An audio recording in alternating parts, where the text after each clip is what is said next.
Damos inicio entonces a la telecapacitación con el tema despistaje en los consultorios de casos de TBC.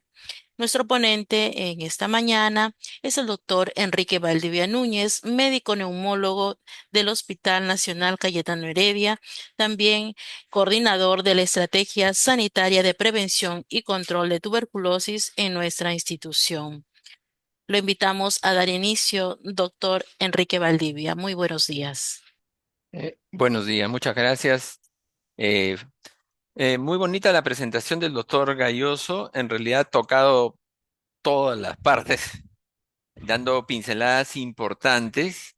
Y nosotros como prestadores de salud, en este caso como médicos, pues tenemos que estar pendiente porque, como bien menciona, en cada institución tienen un diferente tipo de paciente, ¿no? A un hospital puede ser nivel 3 o puede ser nivel 2. Va a llegar un determinado tipo de paciente con unas características, por ejemplo, especiales, ¿no? Por decirlo de alguna manera, ¿no? En nuestro hospital, por ejemplo, tenemos pacientes diabéticos que acuden a tratamiento, a diagnóstico, tenemos pacientes eh, que son trasplantados por un tema de riñón, tenemos pacientes que tienen cáncer y tienen quimioterapia, tienen cierto tipo de inmunosupresión, pacientes reumatológicos, etcétera. Entonces, es importante revisar un poco eh, cómo tenemos que proceder para hacer un despistaje adecuado de la tuberculosis en los consultorios de nuestro servicio, ¿no?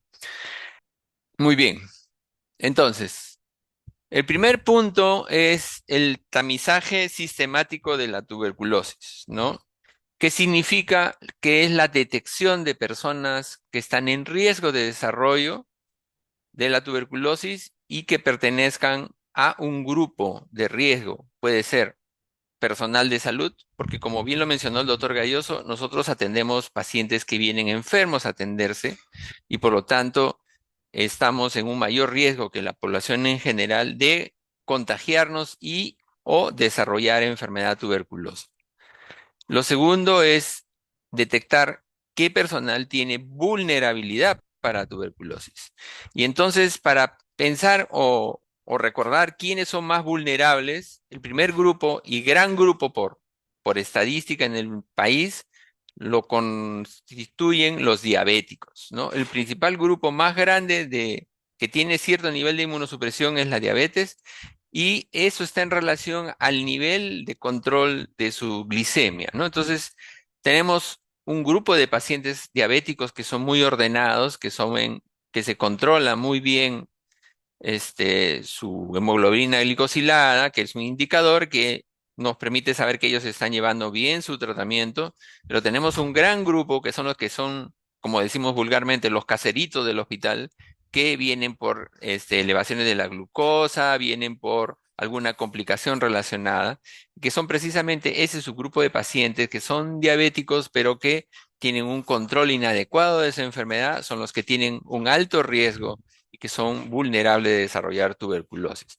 El otro grupo importante es el grupo de la enfermedad del VIH que cuando están en estadio SIDA son mucho más vulnerables, pero también son un grupo que por lo que es una enfermedad crónica y que tienen que tomar una medicación prevalente, todo el tiempo, pues tiene sus altibajos, hay momentos en que no lo toman, a veces dejan de tomar un tiempo, después vuelven a retomar. Entonces, durante esa oscilación hace pues que se vuelvan vulnerables a desarrollar la tuberculosis y precisamente en ese grupo de pacientes, por ejemplo, los síntomas no son los mismos. Pueden hacer menos fiebre, pueden hacer solamente sudoración, pueden hacer solamente disnea, etc. Luego, el otro grupo que también tenemos, que son pacientes que tenemos que tener en consideración, son los pacientes reumatológicos, que si bien es cierto, ellos vienen porque están tomando una medicina para el dolor crónicamente, por ejemplo, tienen una artritis reumatoidea y toman prednisona con azatioprina, ¿no? O hidroxicloroquina, ¿no? o metrotexate, que son medicinas que, si bien es cierto, les ayudan en el control del dolor, de la progresión de la enfermedad, pues también le bajan, le predispone un poco a desarrollar enfermedad, y si ya han estado previamente contagiados, ellos van a desarrollar enfermedad tuberculosa e incluso pueden hacer enfermedades un poco más extensas, ¿no? Y muchos hemos visto casos de personas que dicen, me duele mi hombro, es mi artritis, me duele mi hombro, mi artritis, hasta que de repente encontramos una lesión ósea, ¿no? O una destrucción severa del cartílago, ¿no? Entonces, son esos grupos de riesgo. Y por último, como hospital también, por ejemplo, tenemos los pacientes oncológicos. Y si bien es cierto, no todos los pacientes oncológicos son de riesgo, los de mayor riesgo son las neoplasias hematológicas, ¿no? Las leucemias, los linfomas, ese tipo de pacientes son los que están en mayor riesgo de desarrollar tuberculosis. Y en segundo grupo ya son los que reciben inmunosupresores, ¿no? Durante un tiempo prolongado, ¿no? Entonces, el tamizaje sistemático es mediante los síntomas y uso de pruebas de tamizaje, idealmente hacer una detección temprana para evitar lo que mencionó el doctor Galloso, que es la enfermedad post-tuberculosa, porque mientras más tempranamente detectemos a nuestros pacientes, vamos a encontrar pues lesiones más pequeñas, menor destrucción, tanto a nivel pulmonar como sistémico, y obviamente menor daño y menos secuelas post-tratamiento. Muy bien, entonces, con respecto a los síntomas, vamos a tener que debemos, de toda esa lista, primero, todos teníamos grabado el concepto, ¿no?, del sintomático respiratorio, que es el que tiene tos con flema más de 2 semanas. Si no tenía sintomático respiratorio, no tiene riesgo. No es así. Se ha visto a través de todo lo que les he estado comentando que esto ha cambiado y tenemos que reagrupar nuestro chip, reseteamos el chip, ahora ponemos al menos dos de los siguientes. Puede ser tos con flema, ahí encajan los sintomáticos respiratorios, pero también puede ser hemoptisis, puede ser fiebre más de 3, 4 días, sobre todo esas febrículas que le den la noche, ¿no? Sudoración nocturna, otro síntoma que a veces pasa desapercibido, pérdida de peso, que si bien es cierto, no es específica de la tuberculosis, puede ser simplemente, por ejemplo, en la neoplasia, puede ser simplemente eh, el VIH cuando entra en estadio SIDA. Entonces, basta que tengamos dos de estos síntomas y ya nosotros estamos inmediatamente en alerta para tomar una decisión. Entonces, el otro tema, el otro punto es el tamizaje por la radiografía de tórax. La radiografía de tórax ahora cada día cobra más importancia porque es una herramienta muy accesible y puede detectar anormalidades en grupos de riesgo. El único temita, entre comillas, es que necesitamos cierta capacitación, cierta preparación en la lectura sistemática de la radiografía de tórax. El ministerio cada cierto tiempo hace pequeños cursos para la gente que se actualice en lectura de rayos X, ¿no? Pero aún así se nos puede escapar. Entonces, ¿qué ha pasado? Gracias a la tecnología hoy en día, eh, primero los equipos que se están instalando a través del Ministerio de Salud, ya todos los equipos ahora son todos modernos y de tal manera que genera una imagen en la computadora y a través de algoritmos de computadora podemos hacer una detección asistida, de tal manera que este programa de computadora nos asigna un puntaje a la radiografía y ese puntaje determina una probabilidad alta o baja. No es perfecto, pero nos ayuda. Entonces, de tal manera que con este sistema yo ya puedo identificar, tengo una radiografía sospechosa. Entonces, si yo detecto una radiografía sospechosa, entonces procede la realización de una prueba bacteriológica, ¿no? Que puede ser cualquiera de las de abajo, baciloscopía, cultivo o una prueba molecular, ¿no? Que lo vamos a ver más adelante con un poco más de tranquilidad. Entonces, la búsqueda activa significa la detección de los casos sintomáticos y casos presuntivos de TBC en zonas de alta prevalencia y grupos de riesgo. Y es importante el mapa de riesgo de cada institución. Todos sabemos que epidemiología en cada institución y el programa de tuberculosis en particular en cada sitio debe identificar el mapa de riesgo. ¿Por qué? Porque hay ciertos sitios dentro de mi hospital o mi centro de salud en donde se va a concentrar mayor cantidad de personas que pueden tener tuberculosis. En nuestro caso, por ejemplo, es la emergencia. Definitivamente los pacientes vienen a la emergencia por múltiples causas, ¿no? Pueden venir por la elevación de la presión arterial, pueden venir por un dolor de cabeza, ¿no? Y nuestro mapa de riesgo ha identificado que por múltiples factores, el grupo donde se concentra la mayor cantidad de diagnóstico de tuberculosis es la emergencia. Entonces, nosotros tenemos que mapear igual. Cada institución debe hacer su mapa de riesgo y saber dónde están más concentrados para justamente ahí tomar las medidas del caso. En nuestro otro caso son otros consultorios, como ya hemos mencionado, las enfermedades, consultorio de reumatología es otro sitio importante, el otro sitio es consultorio de endocrinología y el otro grupo de gente que son nuestros amigos, trabajamos en conjunto, es el grupo de otorrino, porque es otra especialidad que trabaja la vía respiratoria, en este caso alta, y que pueden tener también casos de tuberculosis que pueden pasar desapercibidos y si no los capturamos a tiempo, pues van a tener complicaciones serias en el futuro y eso es precisamente lo que debemos evitar.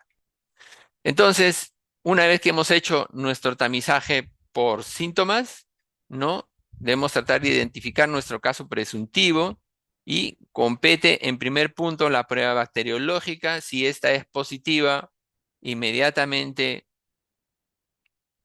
corremos la sensibilidad y hacemos la derivación, ¿no? Hoy en día, las derivaciones deben en su gran mayoría ir sabiendo que nuestro paciente es resistente o sensible para poder escoger su mejor tratamiento, ¿no? La otra prueba es la prueba, si la prueba bacteriológica es negativa, entonces esa persona tiene que nuevamente ser reevaluado y no perderle rastro, porque de repente necesita un procedimiento adicional que puede ser una broncoscopía o una nebulización con suero hipertónico para obtener una mejor muestra, ¿no? O de repente termina teniendo otra enfermedad y lo podemos derivar, ¿no? En caso de que no sea presuntivo la evaluación, hacemos simplemente el seguimiento del caso. Cuando son grupos de riesgo, de golpe, empezamos nuestro tamizaje a la inversa.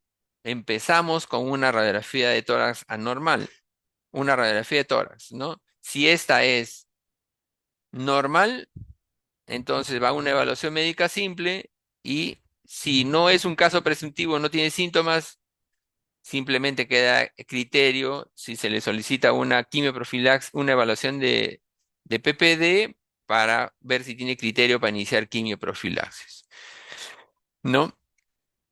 Ahora, si nuestra radiografía es anormal, en este caso, cuando se hacen en grandes situaciones, en grandes, con un número de pacientes, es mucho más práctico. Ya lo hemos vivido en el hospital, tuvimos dos equipos portátiles que trabajaban con computadora y inmediatamente el equipo, la prueba pasaba por un algoritmo de computadora y en menos de un minuto tenías de radiografía sospechosa, radiografía no sospechosa. Entonces eso nos permitía tomar la decisión rápidamente quiénes pueden ir a la prueba bacteriológica, que puede ser positiva o negativa para iniciar su tratamiento lo más pronto posible, ¿no? Entonces, cuando son grupos de riesgo, la prueba de tamizaje ideal es la radiografía de tórax, ¿no? Y que puede ser idealmente con el algoritmo de computadora o con un grupo de expertos para leer las radiografías. Entonces, si nosotros hacemos las evaluaciones y encontramos que nuestro paciente tiene un PPD positivo, ¿no?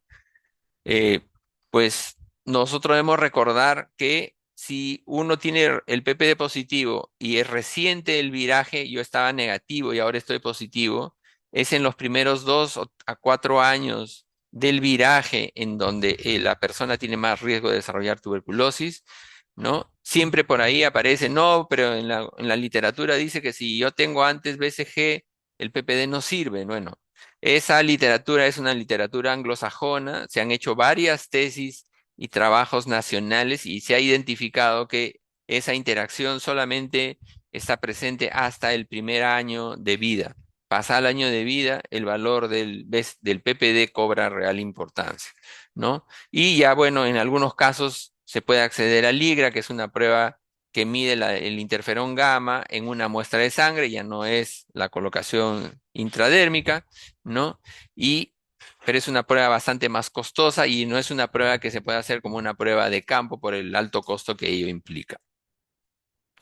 Muy bien. Entonces, cuando pasamos al diagnóstico microbiológico, vamos a dar una pincelada. Hasta hace un tiempo, hasta el año pasado, nos basábamos en el BK de Sputo como nuestra prueba, nuestro caballito de batalla, que si tiene un BK negativo, que si tiene dos BK negativos, lo primero que tenemos que recordar es que es una tinción, ¿no? Se basa en una tinción con alcohol ácido resistente, que es una característica que las micobacterias eh, poseen, pero que no las son las únicas. Y dentro de las micobacterias hay una serie de especies, no todo es tuberculosis en esta vida, ¿no? Y hemos encontrado micobacterium atípicos que también ahora se pueden detectar, ¿no? Entonces, recordar nada más que para que una baciloscopía sea positiva tiene que tener una gran carga bacilar, más de 10.000 bacilos, ¿no? Por mililitro, de tal manera que cuando la cantidad de bacilos es inferior a esa cifra, la baciloscopía puede falsamente salir negativa.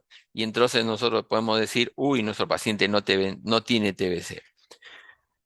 Entonces, existen otros métodos como el cultivo, ¿no? El cultivo de medio sólido que demora 2 meses, mucho tiempo para esperar, o el cultivo de MGIT, el medio líquido, 30 días, mucho mejor. Y aparecieron las pruebas moleculares o las pruebas de diagnóstico molecular que, a diferencia de los otros métodos, detectan fragmentos de la bacteria, del ADN, y que ya sabemos que un fragmento de ADN es estable incluso a través de los años. Tanto es así que se han hecho estudios hasta en momias y esto puede durar hasta 2000 años. Por lo tanto, estos fragmentos de ADN son muy útiles para detectar los bacilos. Detectan hasta 10 bacilos por campo. Y es equivalente en poder de detección casi a un cultivo, de tal manera que nos han hecho un ahorro importante en el sentido de el tiempo. Entonces, con una prueba de estas, que puede ser el EXPERT o el TrueNAT, podemos tener el resultado de que nuestro paciente es positivo. A veces nos salen resultaditos de indeterminado que nos van a hacer doler un poco la cabeza y hay que saber interpretarlos. En ese caso lo vamos a ver después en la ponencia del laboratorio. Pero en este caso, digamos, debemos recordar que tanto el GeneSper como el TrueNAT nos van a salir positivo. Basta que diga positivo, ya sabemos que es tuberculosis. Porque si nos sale vaciloscopía positiva y Ginexper negativo, ¿se equivocó el Ginexper? No, señor. Significa que no es tuberculosis, ¿no? Y la otra prueba, que es una prueba ya más de hospital, que es el lipoarábido manano, que es un fragmento de la pared de la micobacteria detectado en orina. Lamentablemente esta prueba es útil solamente en pacientes que tienen VIH y que tienen un CD4 menos de 200, otros dicen 100, ¿no? Pero en general, por debajo de 100, la prueba es útil, ¿no? Y lo segundo es que no discrimina qué especie es. Nos dice positivo, pero puede ser cualquiera de micobacteria, incluso pueden ser atípicas, ¿no? De tal manera que hay que tener cuidado y hay que evaluar caso por caso en el caso de Lipodávilo manano. Muy bien, entonces, ¿qué ha cambiado en el último año y medio? ¿No? Ya el ministerio ha tomado una decisión. Vamos a tratar de hacer una detección mucho más precoz y tenemos que identificar a los pacientes antes de que tengan unos tremendos huecos en la radiografía, hablando vulgarmente, para que no haya mucha lesión pulmonar, detección más rápido y no haya mucha secuela, que es el otro gran objetivo. Si el paciente lo detectamos precozmente, ha contagiado a menos personas, uno, y dos, va a tener menos lesiones, menos complicaciones post tratamiento, que ese es el objetivo, que el paciente se recupere completamente. Entonces, si nuestro paciente nunca ha sido tratado, nuestra prueba de ahora ya no es vaciloscopía. La vaciloscopía pasó a tercer plano.